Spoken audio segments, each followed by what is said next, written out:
What's going on, YouTube? It's Ray Hall here on Ray Hall Talking College Ball. Thank you guys for tuning in. Unfortunately, the whole episode or whole video is not going to be available this week. Had it recorded, was ready to upload it, somehow lost the footage. Still trying to figure out how. If I find where I had it or saved it to, then I'll get that video posted.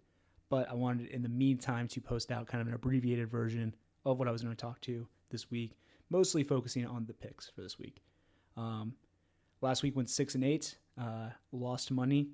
As if you tuned into our Tuesday episode, you kind of saw me do a recap where I focused, or I said that we are now even for the year. Choose to believe me or not, that's up to you. But hopefully you'll trail me this pick, you'll tune into this video, and I'll make you some money. Like always, if I make you money, I would appreciate a shout out on X or in my YouTube comments saying thank you. I don't do it for that, but it allows me to interact with you guys and we can kind of talk a little bit more. And then, hey, I don't know. I like talking to guys who like football. So if you're a football gambler, I think we have a lot in common at that point. Then maybe we can become friends, or you can ask some questions that you want to get answered by me. But moving on to the picks for this week. So first, I'm going to talk about the Duke-Clemson game. And I'll kind of give an abbreviated breakdown of each game that I'm picking and the reasoning behind it, instead of kind of really diving into what the big games are. So it's Duke plus 3.5 at Clemson.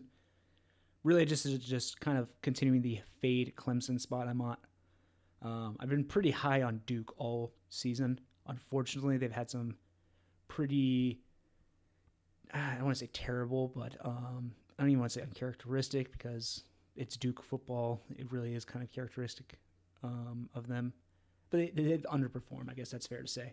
I think I'm really high on Darian Mensah. I like Manny Diaz. I think they did a good job of bringing in talent from the portal to get the full benefit of having Darian Mensah at quarterback. Their defense is always, Manny Diaz's defenses are always really well coached. So I think it transfers over to this Duke team. Kate Klubnik's coming off of an injury, so I think this is a good spot for them. Huge game for Clemson, so if I was going to tell you, hey, don't bet this game, or I would take the other side, is this game for Clemson kind of decides they're going to be bowl eligible or not. Now there's an opportunity for plus 3.5 Duke to cover and Clemson to win the game. But when these margins get that close, if there's something that's like, I don't think they're going to win, but I think they can cover 3.5, I usually stay away from those games because I don't have that full confidence. So that pick for that game is going to be Duke plus 3.5. Next pick is one of the games I originally broke down. Is Vandy at Texas. Texas laying 2.5, and I'm taking Texas minus 2.5. I think Texas' defense is going to cause a lot of problems for Vanderbilt. I think their offense is going to be able to do just enough, regardless of Arch Manning playing or not. I think they're going to be able to do just enough to win this game. I imagine it's going to be an ugly game, 17-14, 17-13, not a lot of scoring. I think Texas's defense has kind of been the strong suit all year. You can say that Ohio State was holding back, but they held that offense to 14 points in the first game. There's talent all over there. A lot of NFL players on that defense. They understand that they are going to be asked to step up because of the quarterback situation. So I feel confident going with probably the best side of the ball, the best unit in the game in Texas's defense. And hopefully it'll lead me to a win. Texas minus 2.5. Next game I picked, another game that I covered in the big game breakdown, Penn State at Ohio State under 44.5. I think Penn State's defense is going to come out ready to play because Jim Knowles is their defense coordinator. Obviously came from Ohio State. There's a little bit of bad blood there. And I think they're going to be able to keep it relatively close. And I say relatively very loosely. 17 points, that's relatively close to me. Now the other side of the coin is I don't think Penn State's offense is going to be able to score a single point on Ohio State. Maybe not a single point, but not a lot. Let's say that. So that's why I feel comfortable going under 44.5 here. I think it's also just one of those games, kind of seen with Ohio State this year. They don't want to extend games. They want these games to be played quickly to reduce the amount of time or opportunities for errors or mistakes to happen. So I think they're going to try to work on some things like running the ball that they need to improve. This is a good test for them. And either they're able to run the ball successfully and this game, the clock goes by super fast, or they're not able to run the ball successfully, so they don't score a lot of points. They get the ball back to Penn State's offense, who's not going to score a lot of points, and that's why I'm going under 44.5. This next pick is pretty simple. East Carolina at Temple, I took over 57.5. And the reason why I say it's simple, I see East Carolina, I see a total in the 50s, I take the over. Their pace of play is very fast. They stretch the field. Honestly, one of the most fun offenses to watch in college football this year has been East Carolina. And on the other side, Temple's been a nice surprise, playing a competitive team. Casey Keeler's done a great job there in his first year there. So excited to see how that game plays, but I'm expecting points, and I'm expecting at least 58 of them. Next pick I have is Florida plus 7.5. Really just a rally the troops type of game. Obviously, Billy Napier got fired during the bye week. A lot of questions about the Florida operation, specifically the offense. What's going to look like now that Billy Napier is not there to call plays? Is DJ Lagway going to be changed? Is he going to be fixed? What's going to happen? It's a rivalry game. Georgia is kind of still a very good football team, and not the Georgia it has been in the past 3 or 4 years.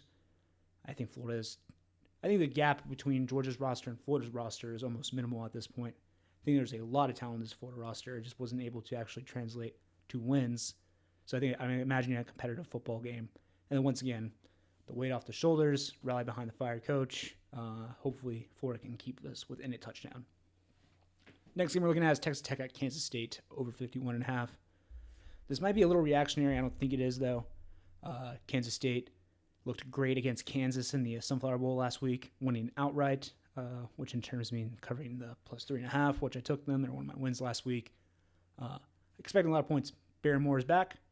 Kansas State's offense at its best is an explosive offense. At its worst, it is a pretty stagnant, can't move the ball inch offense. So if that's the case, either side of the coin, I'm getting points because Texas Tech is going to score points. I don't think Kansas State can stop Texas Tech. On the ground or in the air, it doesn't matter. I'm not even sure if Barry Morton will have to throw a pass. Texas Tech could probably win this game outright. All right, this is one of those ones I was talking about where I said, I think I learned, but people are going to look at me crazy when I take this. Colorado plus 3.5. They're hosting Arizona in Boulder. Colorado is coming off of a complete thrashing by Utah last week. I mean, honestly, one of the most embarrassing Power 4 head-to-head losses I've seen in a while. At one point, it was like 400 yards to like minus 30. Maybe not that drastic, but also it was kind of close to that. So then why am I taking Colorado? Well, because it's only a 3.5 point line. And I was like, Arizona's not great, but still, I feel like Arizona should be getting more points here. They are road favorites. So that's kind of what I went with Colorado. Strictly betting the spot/number, not betting the team. That can come back to bite me. We'll see. Next game, Purdue plus 25 and plus 21.5. My friends and I reference Purdue as Perdon't, as in Perdon't bet on them, because all they are going to do is get absolutely body bagged on the field. And the past 3 or 4 weeks, people have noticed that Purdue is not as bad as they were advertised to be, or at least as bad as they were last year. Because Barry Odom's doing a good job there, which he is. But people have saying, this is the spot to take him. We're going to take a money line here. This is Purdue's win right here. This is their Big Ten win. I'm not saying they're going to win this game. I think this week people are off Purdue, and I think this is the week that they actually win us money. Keeping it close, giving Michigan a scare. I don't think Michigan is an elite team. I don't think they're a great team. I think they're a very good team. They do some things very well, but not consistently. And I am kind of expecting I don't want to say a dud, but definitely a letdown spot in the sense where they're looking at the rest of their schedule. They're like, hey, we don't play a ranked opponent to Ohio State. We just got to make sure we're unbeaten there, kind of coasting, foot off the gas a little bit, and Purdue's going to jump out and get a lead on them. And then they'll come back and win, but it'll be within 21.5 points. So that's when I'm taking Purdue, the Boilermakers, plus 21.5. Next game, Oklahoma plus 2.5 at Tennessee. Tennessee is favorites by 2.5. Obviously, countering home field advantage. Probably 3.5 points based off Neyland Stadium. So this line on a neutral field is kind of around a pick 'em, or Oklahoma slightly favored. I think Oklahoma's a better team in general and not just 1 point better at a neutral field. So I'm thinking getting some value in this line. It would be kind of insane. I don't know. You have to look at it. Besides Georgia and Alabama during the Heupel era, at least the last 4 years, who was the last team outside of Georgia and Alabama to be favored at Neyland Stadium? Obviously, Oklahoma's not favored, but that's probably plays into a factor of this. Tennessee's been a very good home team. They have a really great home field advantage, but I think Oklahoma's a better team. Two defensive lines are going to be able to get after it, which people might be like, well, okay, why don't you take the under? Because if the defensive lines are going to be able to eat, you should take the under. I think that actually translates to over points because you're forcing quarterbacks into bad decisions or terrible field position, which translates better for the offenses. That's just my point on it. But my actual pick is Oklahoma plus 2.5. I think Mateer kind of fully bounces back. He's getting healthier each week. And Tennessee's defense, specifically their secondary, has, I think, on average 12 missed tackles a game. And Oklahoma has some receivers out there that can make you pay if the first guy doesn't get them down. So that's why I am taking the Sooners plus 2.5. Next pick, USC minus 4.5 against the Cornhuskers. This one I struggle with. It's kind of like the unstoppable force versus the immovable object, or the very stoppable force versus the very movable object, if you look at it this way, because USC has been terrible when traveling in the Big Ten, especially through different time zones. Nebraska has, I think it's like 0-27, maybe not that many. It's 0 a lot against top 25 opponents. Matt Rule hasn't won a top 25 game since, I think, his time at Temple when they played Navy. So which side's going to give? Not really impressed with Dylan Raiola. I think he's a solid college quarterback who has a chance to kind of continue to develop and take that next level. I think Jaden Maeva is the clear better quarterback in this game. I think USC also has the better weapon in this game, as in Kai Lemon. So that's why I'm taking the Trojans minus 4.5. And to cap it all off, if there ever is a late night Hawaii game, I'm going to bet on it. Even if I don't put out the pick, I promised you all these games are going to come down, and I want to keep chasing that high. Maybe not chase my losses, but at least chase the high. I'm not ready for another Saturday to end. So I'm going to stay up, watch the Hawaii game, and bet on them. This was pretty simple. Hawaii's getting 1.5, but I'm taking Hawaii money line against San Jose State. Travel's always brutal out to Hawaii, even if you're traveling from California. They have Mika Alihado there. I really like what he did. He's supposed to be the savior for the Rainbow Warriors. So I'm excited to watch this game until probably about 1, maybe 2 in the morning, and hopefully win some money. Brief overview of my picks in totality. Duke plus 3.5, Texas minus 2.5, Penn State at Ohio State under 44.5, East Carolina at Temple over 57.5, Florida plus 7.5, Texas Tech at Kansas State over 51.5, Colorado plus 3.5, Purdue plus 21.5, Oklahoma plus 2.5, USC minus 4.5, and Hawaii money line. Thank you guys for tuning in.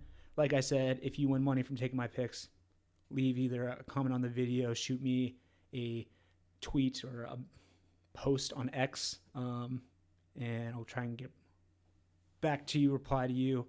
But appreciate you guys. As always, like, subscribe, follow me on X at @RayHall_college football or CFB. Appreciate you all for tuning in.